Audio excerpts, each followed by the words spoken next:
আসসালামু আলাইকুম প্রিয় দর্শক, গত কদিন ধরেই আমরা সারা দেশে আওয়ামী লীগের কিছু তৎপরতা কিন্তু দেখতে পাচ্ছি এবং এই তৎপরতাগুলো নিয়ে নানা ধরনের কথাবার্তা হয়েছে এবং কিছু কিছু তৎপরতার সঙ্গে আমরা একটু সহিংসতারও সম্পৃক্ততা দেখছি। প্রশ্ন হচ্ছে যে আওয়ামী লীগের এই তৎপরতা, যে দলটাকে সরকারিভাবে রাজনৈতিক কর্মকাণ্ড এখন যাদের স্থগিত রাখা হয়েছে, যাদেরকে আন্তর্জাতিক অপরাধ ট্রাইব্যুনালে যাদের বিচার করা হবে বলে জানানো হয়েছে, সেই দলটার এই যে তৎপরতা, যা নাকি নিষিদ্ধ কার্যক্রম হিসেবে বিবেচিত হচ্ছে, যারা জয় বাংলা স্লোগান দিচ্ছেন তাদেরকে ধরে নিয়ে যাওয়া হচ্ছে, আওয়ামী লীগের পতাকা উত্তোলন করা যাচ্ছে না কোথাও, এই যখন অবস্থা, তখন তার মধ্যেও আওয়ামী লীগের যে এই কর্মকাণ্ড, বিভিন্ন রকম ঝটিকা মিছিল, এগুলিকে সরকার আসলে কীভাবে হ্যান্ডেল করবে? জুন মাসের 23 তারিখে আওয়ামী লীগের প্রতিষ্ঠা বার্ষিকী ছিল, সেখানেও আমরা দেখেছি সরকার সেটাকে নিয়ে নানা রকম প্রস্তুতিমূলক ব্যবস্থা নিয়েছে, যা নাকি সরকারের দুর্বলতাকেই সারা দুনিয়ার কাছে প্রকাশ করে দিয়েছে। অনেকেই বলছিলেন যে আওয়ামী লীগ কীভাবে রাজনীতিতে আবার ফিরে আসবে, আওয়ামী লীগ কি আবার ফিরে আসতে পারবে? যদি আওয়ামী লীগ ফিরে আসে তাহলে সেটা কি তাদের যে বর্তমান নেতৃত্ব, শেখ হাসিনার যে নেতৃত্ব, তাকে নিয়েই ফিরে আসবে? এর মধ্যে আবার শেখ হাসিনার একটা ঘোষণাও ছিল, তো উনি জানিয়েছেন যে উনি এই বছরের মধ্যে দেশে ফিরছেন। সেটাও কিন্তু আমাদের দেশের রাজনীতির ক্ষেত্রে এক ধরনের নতুন অস্থিরতার জন্ম দিতে পারে বলে কেউ কেউ বলেছেন। তো এর মধ্যে জুলাই এসে গেল।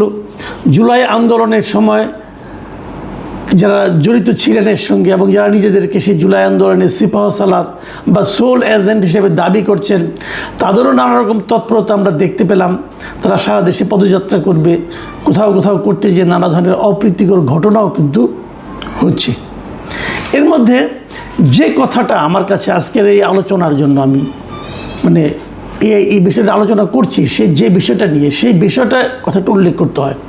সেটা হলো যে আজকে প্রধানমন্ত্রীর যিনি উপদেষ্টা আছেন ডক্টর জাহেদ-উর-রহমান, তিনি একটা কথা বলেছেন, খুব গুরুত্বপূর্ণ কথা কিন্তু।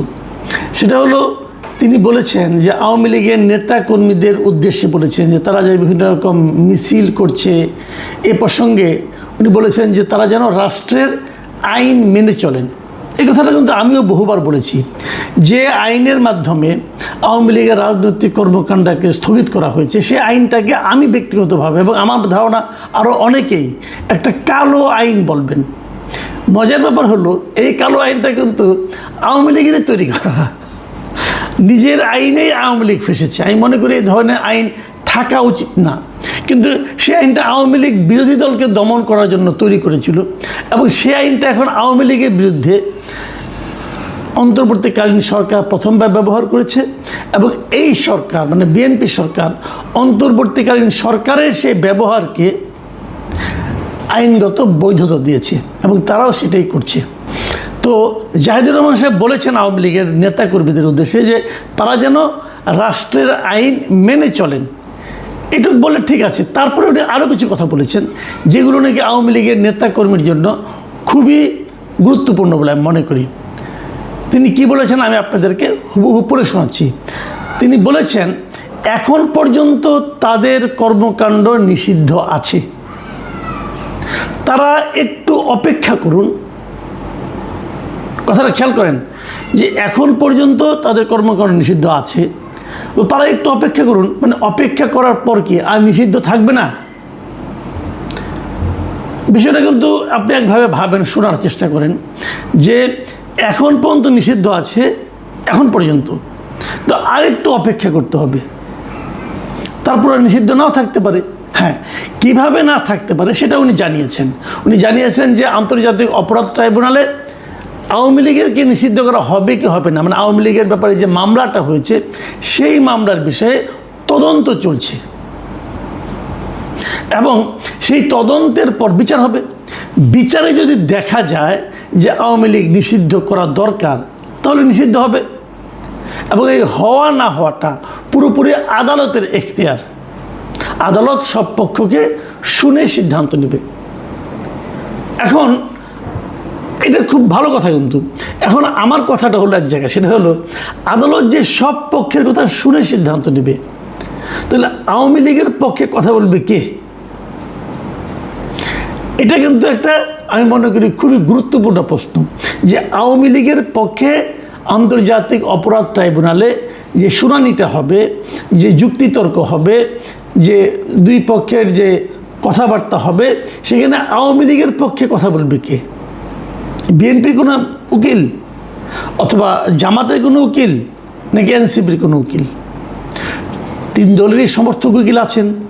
এখন তারাই কি আওয়ামী লীগের পক্ষে কথা বলবেন, নাকি আওয়ামী লীগের পক্ষের কোনো, আওয়ামী লীগের মতবল, মানে আওয়ামী লীগকে সমর্থন করেন, এক ধরনের নৈতিকভাবে আওয়ামী লীগের রাজনীতির সঙ্গে একসময় জড়িত ছিলেন, এমন কোনো উকিল অংশ নেবেন? যদি তেমন উকিল আওয়ামী লীগের পক্ষে যুক্তিতর্ক উপস্থাপন করেন ট্রাইব্যুনালে, তো সেই উকিলের, মানে সেই আইনজীবীর নিরাপত্তা কে নিশ্চিত করবে? সামাজিকভাবে তাকে যে মবের শিকার হতে হবে না, সেটা কে নিশ্চিত করবে? কারণ মব তো চলছে। কোথাও একজন ছাত্রলীগের লোককে যদি আপনি পিটিয়ে ধরে নিয়ে যে থানায় নিয়ে যান, থানা তাকে ধরে নিচ্ছে, বলছে সে নিষিদ্ধ ঘোষিত ছাত্রলীগের সাবেক সভাপতি বলে দিল। কিন্তু এটা তো আপনি আইন অনুযায়ী পারেন না। সে যদি ছাত্রলীগের স্লোগান না দেয়, যতক্ষণ পর্যন্ত সে ছাত্রলীগের স্লোগান না দেবে, যতক্ষণ পর্যন্ত সে ছাত্রলীগ অথবা আওয়ামী লীগের রাজনীতিটা না করবে প্রকাশ্যে, ততক্ষণ পর্যন্ত তো তাকে আপনি আটকাতে পারেন না। কিন্তু আটকানো কি হচ্ছে না? আপনারা প্রায়ই দেখবেন, যে কোনো নিউজে দেখবেন, প্রায়ই দেখবেন এই কথা বলা হয় যে অমুককে গ্রেপ্তার করা হয়েছে এবং সে আওয়ামী লীগের একজন সাবেক সভাপতি। তার এটাই অপরাধ, আর কোনো অপরাধ লাগবে না।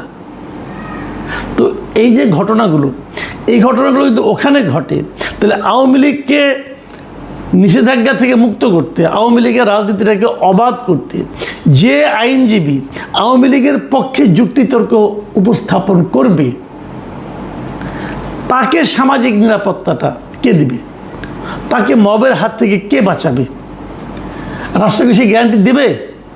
দিয়েছে এ পর্যন্ত?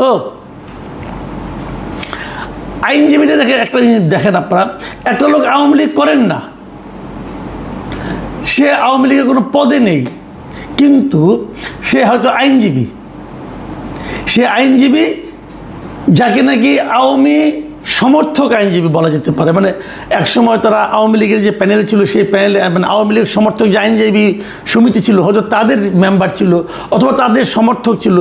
এই অপরাধে আইনজীবীরাই, বিএনপি এবং জামাতের আইনজীবীরা, ওনাদেরকে নির্বাচন পর্যন্ত করতে দেয় নাই, সুপ্রিম কোর্ট বারেও দেয় নাই, বিভিন্ন জেলা বারেও দেয়নি।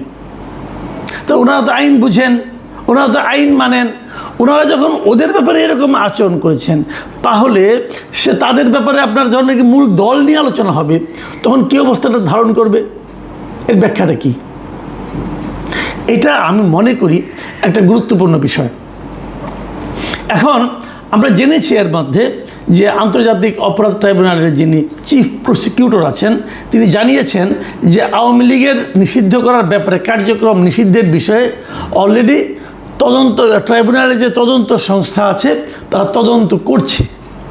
এখন সেই তদন্ত করে তারা কি পাবে না পাবে সেটা তারা ট্রাইব্যুনালকে জানাবে এবং তার উপর ভিত্তি করে এই মামলা চলবে। একটা জরুরি প্রশ্ন, সেটা হলো এই মামলা কতদিন চলবে?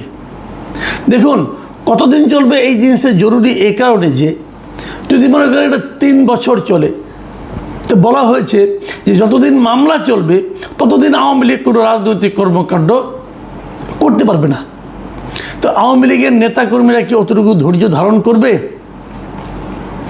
যেভাবে জাহিদুর রহমান বলছেন একটু অপেক্ষা করেন, সেই একটুটা কি 3 বছর নাকি 4 বছর?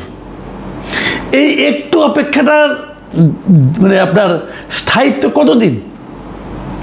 যদি 3 বছর হয় তাহলে সেটাকে আর একটু বলা যাবে? এখন জাহিদ সাহেব যখন বলেন একটু অপেক্ষা করেন, তখন আমি ধারণা করি হয়তো সেই জিনিসটা দ্রুতই হবে। এবং আমার যেন সব মিলিয়ে কেন যেন মনে হয় যে বোধহয় এই জিনিসটা একটু দ্রুতই হবে। কেন মনে হয় সেটাও বলি। যেমন ধরুন, সরকারের অ্যাটিচিউডটা কিন্তু আমি একটু একটু টের পাচ্ছি।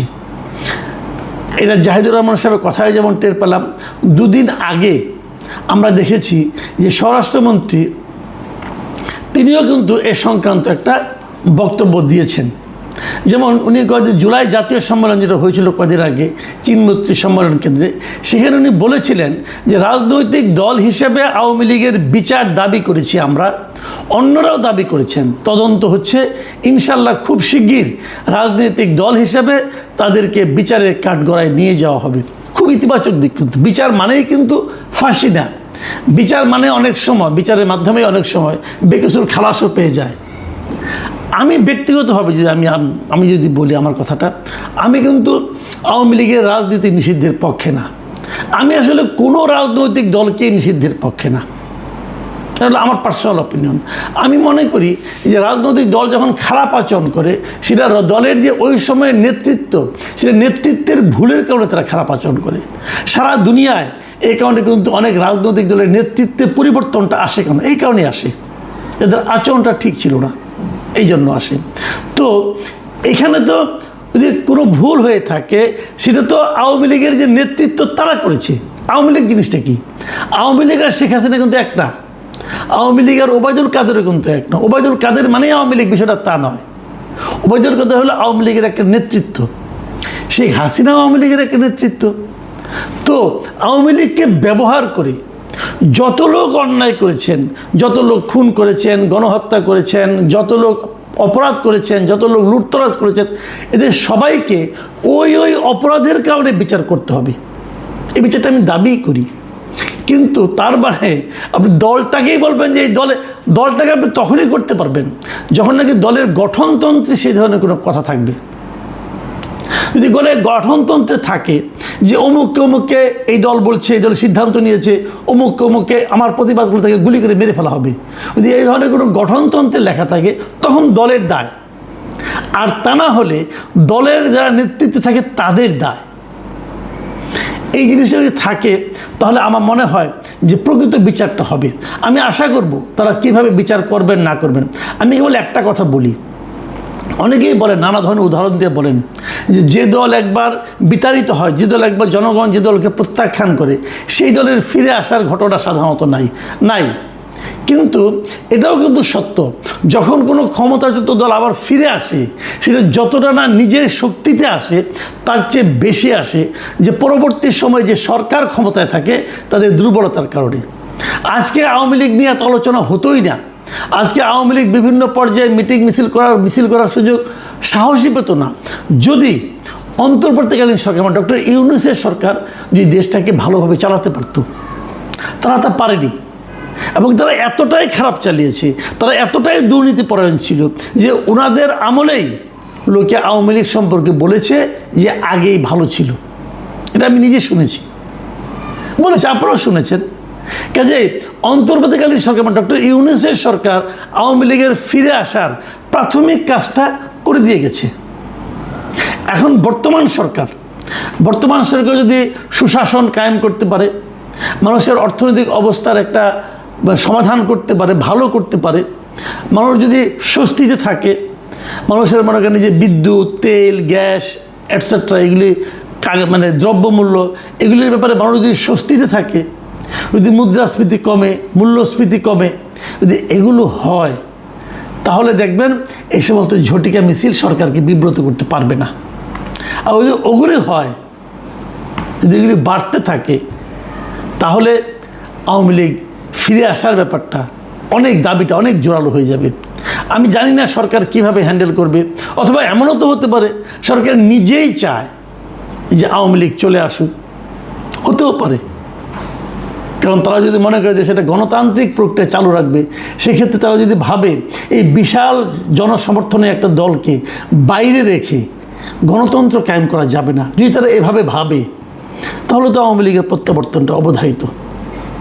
প্রিয় দর্শক, আমার কাছে মনে হয়েছে সরকারের বিভিন্ন কর্তা ব্যক্তিদের কথা শুনে যে সরকার হয়তো এই পথে অগ্রসর হচ্ছে। এখন এ পর্যন্তই। আল্লাহ হাফেজ।